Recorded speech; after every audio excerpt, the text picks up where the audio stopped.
Hello everyone, and welcome to another episode of the Daily Gwei Refuel, where we recap the latest news in the Ethereum ecosystem. I'm your host, Anthony Sassano, and today's the 8th of June 2021. Alright everyone, let's get right into it. So, last night I was lying in bed and I saw that this new kind of Twitter account popped up called Ethereum Fear, or the Ethereum Fear and Greed Index. Now, for those who don't know, there has been a Bitcoin kind of like Fear and Greed Index out there for quite a while, and basically what this indicator does is it measures the general sentiment of the market, according to like the market movements of different kind of crypto assets out there. Now, people will kind of look at this and say, okay, well, we're in extreme fear territory. That means that the bottom is near and people can like buy up here and make money. And if on the flip side, we're in the extreme greed territory, that means that that's a top signal, you should sell, blah, blah, blah. Now, I haven't done any back testing on this. I don't have access to historical data for the Bitcoin one or even for the Ethereum one. So I don't know how much efficacy there is to something like this. But what I wanted to talk about today was just kind of like the general fear and greed of the markets and how that plays into basically everything. I mean, I wrote about this in the Daily Gwei newsletter today as well, so you can go check that out. But essentially, I guess like what I think about when I think about fear and greed is that the emotion of fear is much stronger than the emotion of greed. When you really think about it, I know I do, but like you probably feel worse when you see your portfolio fall 50% in value rather than when it kind of like doubles in value, right? So if you kind of go from like 10,000 to 20,000, you feel good, right? But you want more than that. But if you go from like 10,000 to 5,000, you feel really crappy. You're just like, oh my god, that's really really crap. I just lost half my money, and you don't know when it's going to come back, and you just feel like this fear, right? We've all felt it before. All of our portfolios, if you didn't sell, all of our portfolios got basically halved if you were sitting in ETH, or even anything really. I mean, more than half if you were sitting in other kind of tokens and coins out there. So, and this is kind of like what drives the overall kind of bull and bear markets. When everyone's kind of greedy, but not on like the extreme greed side yet, but people are greedy and they're like, okay, well, we know there's going to keep going up. We're really bullish generally. We think a new bull market's coming, and then it kind of like becomes this self-fulfilling prophecy. Whereas on the other side, people start getting fearful. They don't want to buy anymore, right? Like when you're greedy and you feel like the market's really bullish, you buy more, right? And you put more money in and you take more risks. And generally, that's kind of like what keeps the bull market going for quite a long time. But that's the same thing can play out during kind of like bear markets or downturns, in that fear seeps in, and then people start thinking to themselves, well, I need to protect what I have, so I'm going to sell now. Some people will sell the bottom, some people will sell before the bottom, some people will try to buy back in, some people won't, all that sort of stuff. So there's that, and there's also on the flip side is that there's two other things that make kind of like fear more powerful, and the reason why bear markets are so brutal is the second thing is that people will wait for the price to go back up and to sell. So this is why you get these things called dead cat bounces, where the price goes back up to some high level, but then doesn't maintain it and just dumps and goes way lower than what it was. And that's because people aren't bullish anymore. They were just waiting for that to spike back up so they could sell into it, essentially, because they're like, well, I want to protect what I have. And the third thing is that people aren't putting new money in. They're not bullish. They don't want to, they're not risk on. They don't want to get more exposure to crypto. Now, this is all short, medium term stuff. Like long term, I mean, generally, unless you're buying like extreme tops, it's fine. And it's hard to tell what the top is going to be. Like, no one picked the top at 4.4k ETH that I know of. Maybe there were some traders out there who were saying, oh, well, we're a bit heated, we're going to go to 3k. But we went to like 1700 in like a week or something like that. So I don't think anyone picked that. No one picked like it falling so much. And now we're hovering around 2500. Bitcoin's hovering around 33k, I think, or something like that. So, from that perspective, when you kind of look at the way the market has just changed like dramatically in a month, it went from like, everyone was euphoric, everyone was making a lot of money, everyone was like super risk on and putting lots of money in and all happy about it. Now we're in the opposite side of things where like people are fearful. And as you can see from this kind of like indicator here, currently, or at least the last time this was posted, we're at like the neutral stage. And I think there's been an update since this tweet. So there's been a couple of updates where we kind of went from neutral into fear territory. And that's because the price dumped again today, right? We were at like, I think 2900 about 24 hours ago. And then today the price started dumping again. We went down to like 2400 or something like that. And I still think that's kind of like fine. We're just sitting in that range that we have been between 2 and 3K, which kind of like makes sense. I guess like after a brutal drop, you usually see like ranging happening, but still people get fearful, right? Because they're like, well, what if this is going to go below 2K? What if ETH's going back to like, triple digits or whatever? So people start getting fearful. They start selling based on this fear. And this is where the term panic selling comes from as well. It's like people just get really panicky. Whereas, obviously, on the flip side, people get really greedy and kind of like take loans out, take leverage out. I mean, leverage on the way up is like really frothy. And that's why you see that, all these longs end up getting like absolutely destroyed when the market turns down, because people just got so greedy and have taken on all this leverage and all that sort of stuff plays out there. So yeah, just a bit of just general market commentary. Again, I don't think kind of like I've got anything to say, based on kind of what the market's doing right now. I think, as I said, it's just ranging. I don't know if it's going to go down below 2K. I don't know if it's going to go above 3K in the short term. Obviously, long term, still obviously bullish. Like I don't think I even have to say that anymore. But in the short term, while we're kind of like ranging like this, I don't think anyone's going to be greedy. I don't think anyone's going to be risk on. People look for a signal. They're like, maybe if we go above 3K again, people will be like, okay, well, is the bull market back on? Or, but they'll still be cautious because they'll be still thinking to themselves, oh, this is just like a relief rally or a dead cat bounce. We're going to go back down. If we get over 4K again in the next couple of months, are people going to be risk on again? I think so. I think if we were able to get over 4K again and like reach the new all-time high of around 4.4K, I think the bull market would definitely be back on in a big way, because people would just use that as a signal to say, well, we recovered from such a brutal dump in, relatively quickly, so let's go risk on again. But until that happens, the ranging is going to persist. And I think the ranging is fine if you're a long-term investor. I mean, this isn't investment advice, but if you're buying now, you should still be prepared for downside. Like if you're buying at 2,500, you should really be prepared for 50% plus downside. I mean, I did this in 2018, where I bought ETH at $220 in October and it dumped to $80 by December. And I was mentally prepared for that. I said to myself, I was like, I'm in this stuff, in this kind of thing for the long term. Like I don't plan to ever sell my ETH. Back then, I kind of said to myself, well, I'm not going to sell any ETH till the next bull market anyway. And I know that's coming because of all this kind of value being created here. But in saying that, like now I'm at a position where I'm just like, I don't really care what price I buy at because I'm never selling my ETH. But, your situation might be, very different to mine. So when you do buy, just be prepared that, for that downside risk there. Like, yes, you obviously buy because you think the asset's going to go up, but it depends on what kind of investor you are. If you're a long-term investor, then generally, you might be buying or dollar cost averaging in over time as you kind of get more money in to buy, but you should still be prepared for further downside. Not to say that it can happen, that it will happen, but it can happen. There's always the possibility of that. No one, as I said, no one was saying that ETH was going to $1,700 at 4.4K, and ETH went to $1,700 a week later. So always be prepared for the worst, and also the best. I mean, being prepared for the worst can sound a little bit negative here, but I think as long as you are mentally prepared for both scenarios to play out and you're a long-term player, I think generally you're going to be okay. Focusing on the price is just one aspect of this ecosystem. The beautiful thing about Ethereum is that you can focus on, so many other things without focusing on the price. You can focus on all of the use cases. I mean, DeFi, NFTs, DAOs, all this sort of stuff. You can get involved with communities. Everything's still very vibrant. I mean, I haven't seen much of a drop-off on my metrics that I monitor. People are still reading the newsletter. People are still watching these refuels.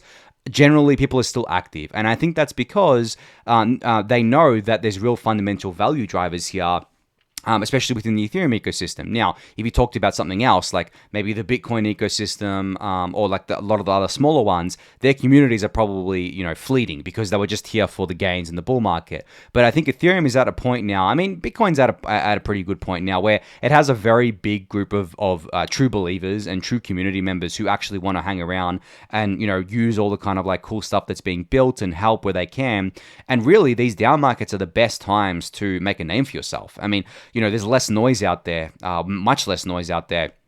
And you can basically find these gems of projects that you really believe in and really think are going to be big, dedicate your time to them, and get rewarded for it as well. And if you hold on to their tokens, if you buy tokens and stuff, you may be rewarded down the line. Now, obviously, that's on the more risky side if you kind of like speculate on tokens, but you can still kind of work for these protocols and work for these DAOs. And kind of have like risk-free exposure to these sorts of things. Besides your time, you're really not risking any capital there. So I think, that's what I did during 2018, 2019. I focused a lot on growing kind of my own personal brand to where it is today. I might do a video on this one day on kind of like how I went from basically unknown within the crypto community to where I am today, because I think there's a lot of people out there who want to do this. And actually, this brings me on to my next kind of thing that I wanted to talk about was a tweet from Trent Van Epps here, who said that are you interested in working on Ethereum but worried you're not technical enough? Well, Trent has zero dev experience or computer science experience. And he can confirm that there's tons of space for educators, communicators, ecosystem managers, project product managers. Just simply dive in because we're waiting for you. And this is exactly what I'm saying. This goes even further to say that you don't have to be a developer. Like, I think there's this a kind of notion within this ecosystem that you have to be technical, you have to be a developer, you have to basically have like a computer science background, all this sort of stuff. No, like there are so many people that I know that don't have this at all. Trent is obviously one of them. I'm good friends with Trent. But myself, I am not technical, really. I learned all of this stuff kind of like with on the job, so to speak. I have no finance background. My technical background stops at developing WordPress websites. Like I was never a coder, like a real coder. I think I did kind of dabble in it, but you can learn all this stuff on the job and you can learn the high level stuff. You don't have to basically do the coding yourself if you don't want to. If you think that you're not, that's not something you're interested in doing, then don't. As Trent says here, you can be an educator. And an educator comes in many forms. You can do videos, you can do podcasts, you can do blog posts, you can do Twitter threads, you can do so many different things. You can do graphic design, whatever. Marketing also, same thing, comes in very different kind of flavors there.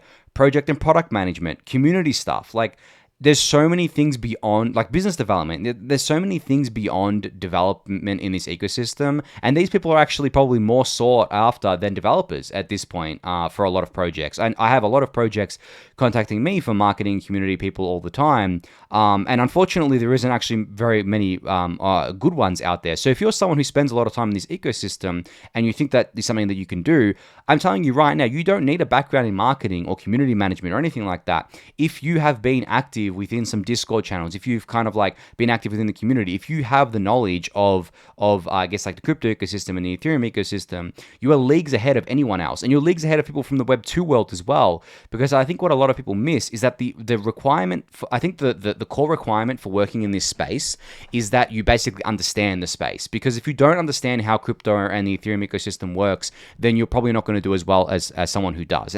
And not to say you can't learn it. Of course you can learn it, but you already have a leg up if you're active within the ecosystem. So definitely, if you are someone who's sitting on the fence about this, I'm happy to kind of like, talk to you a bit. If you want to DM me on Twitter or Discord or whatever, I'm happy to kind of like give some context there.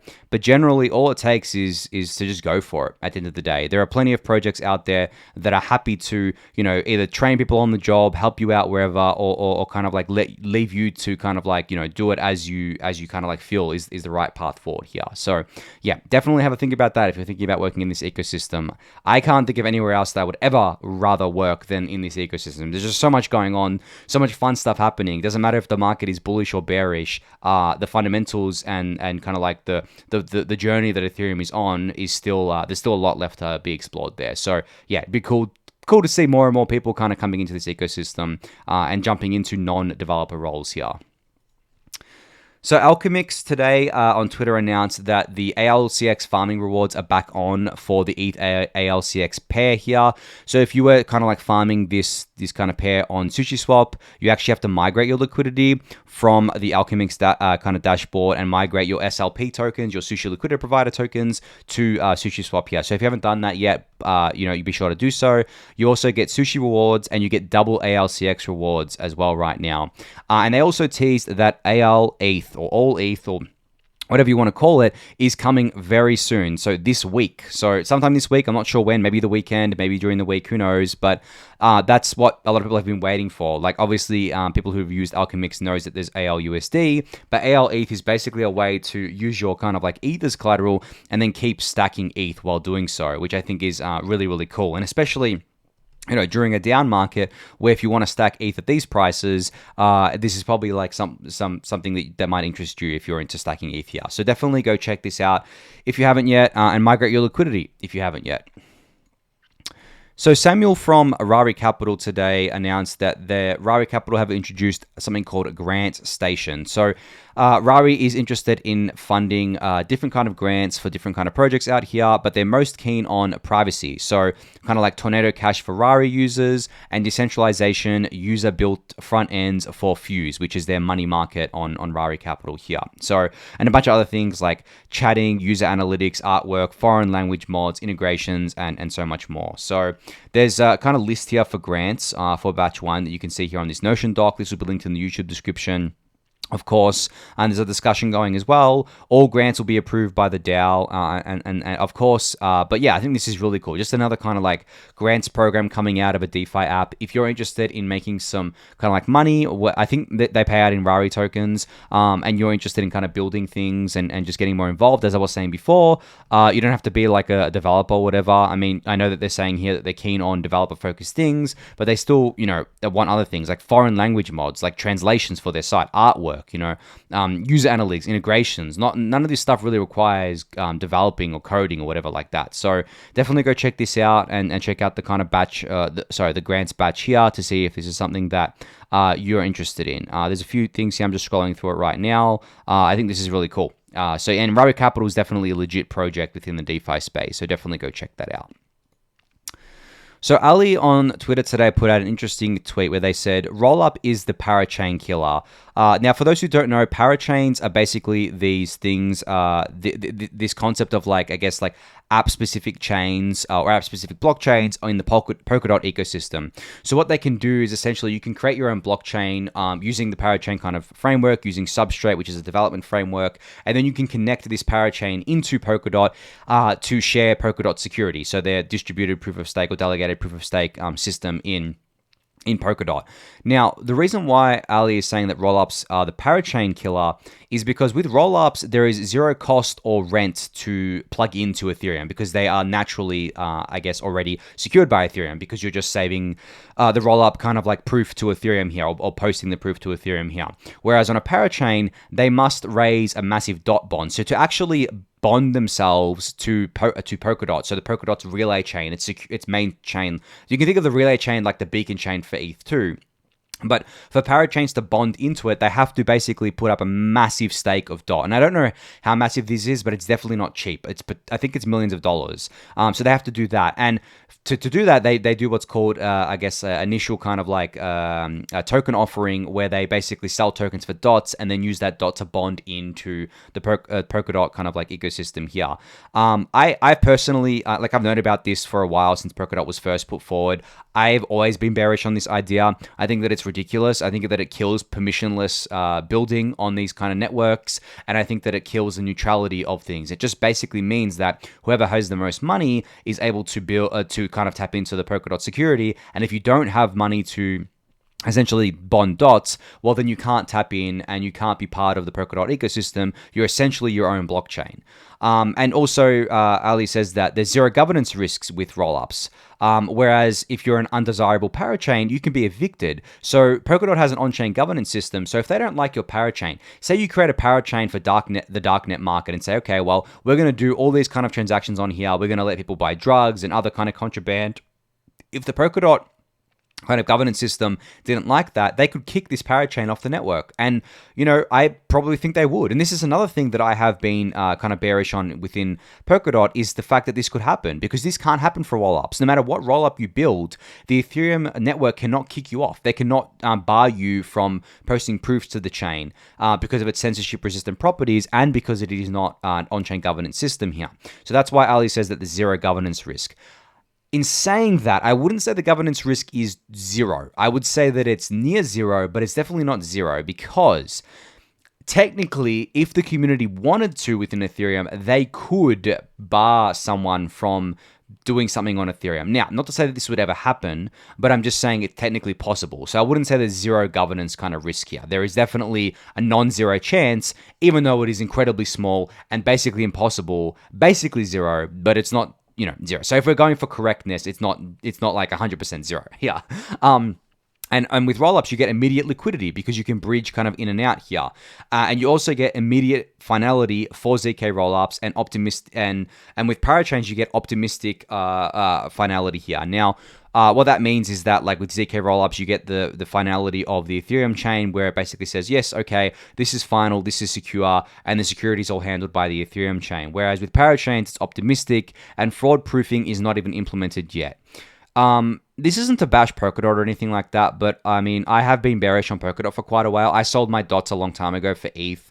I held them since 2017, like late 2017, since the ICO, because back then I actually thought it was an interesting idea. But then as, the years went on, I kind of kept looking at it and I was like, yeah, this is really weird and kind of like bearish. I don't know how this is going to work. And I thought that it was already VC captured because the VCs had a lot of the tokens and then were staking them, and I didn't like the delegated proof of stake system because we saw it play out with EOS and saw how bad it was and saw how it becomes a cartel over time. So just generally, I just became very bearish on Polkadot. That's not to say that I don't think some of the tech that they've built is really cool. I think the substrate platform that they've built is pretty cool for developers, I've heard, but generally, I'm just not very bullish on that. I am very, very bullish on a roll-up centric Ethereum coupled with sharding in ETH2, obviously, and I think that's the best approach going forward.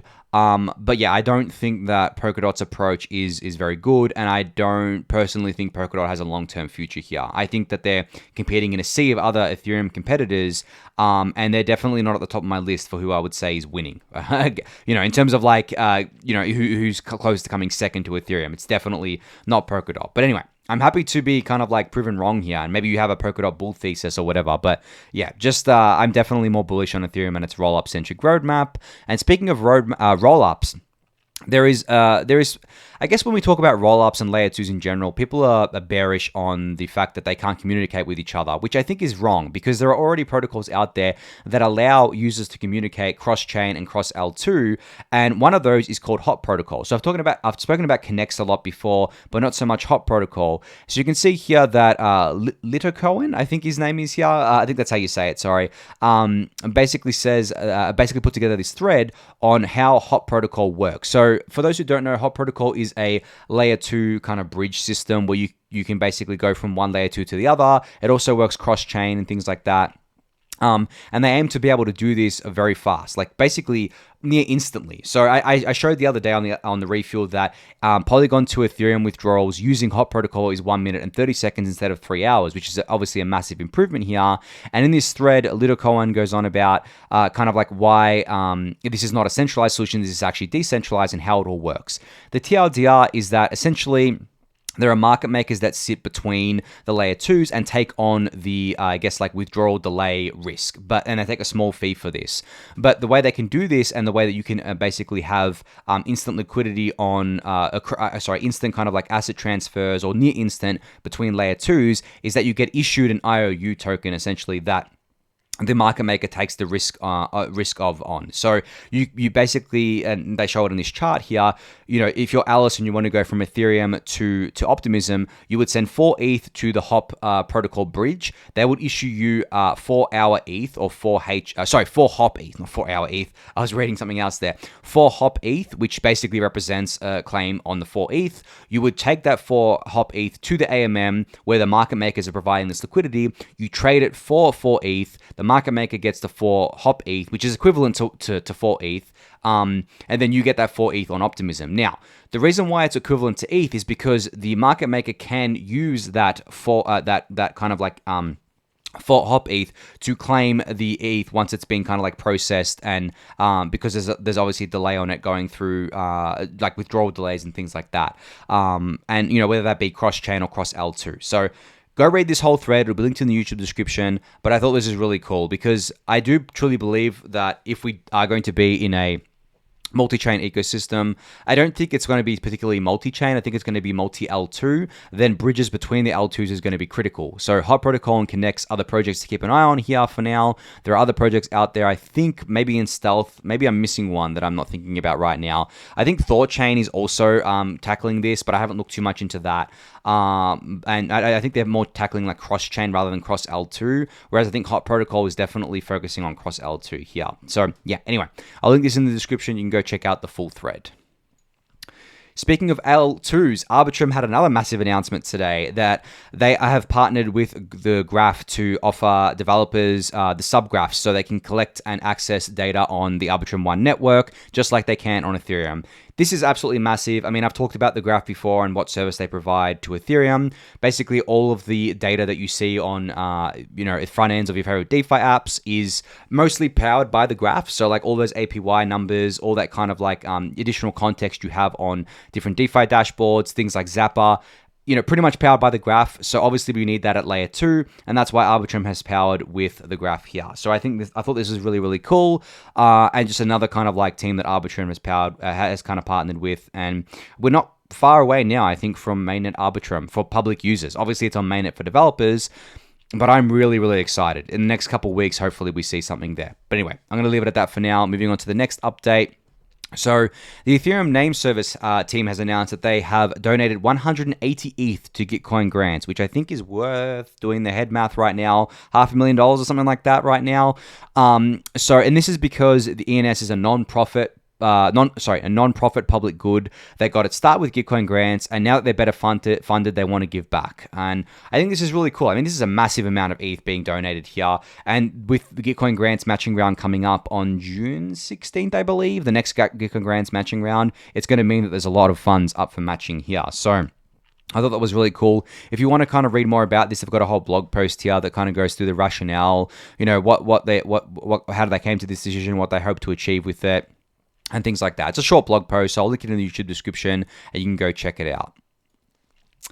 So the Ethereum Push Notification Service, or EPNS, have teased today that they're going to be on Aave on Polygon, it looks like. So they've tagged both Aave and Polygon here, and you can basically use, the push notification service on these apps soon, I believe, where you can get like push notifications for things like your Aave kind of health factor being too low and for you to kind of like top it up, or if there's liquidations available on the Aave platform and you can maybe go be a liquidator or something like that. So I thought this is really cool. I think EPNS is one of the coolest projects in the space right now. And disclaimer here, I'm a small seed investor in EPNS here, but I invested because I think it's just a really cool idea. I think that push notifications really haven't made very much inroads yet within Ethereum because no one has really built them. But that's exactly what EPNS is doing here. They're building them out. They've already got integrations with, I believe, Uniswap and things like that. So, with Aave is just the next stepping stone here, and on Polygon as well, it's going to be really valuable to a lot of users, I believe. So, yeah, looking forward to seeing kind of that play out and that be delivered to mainnet.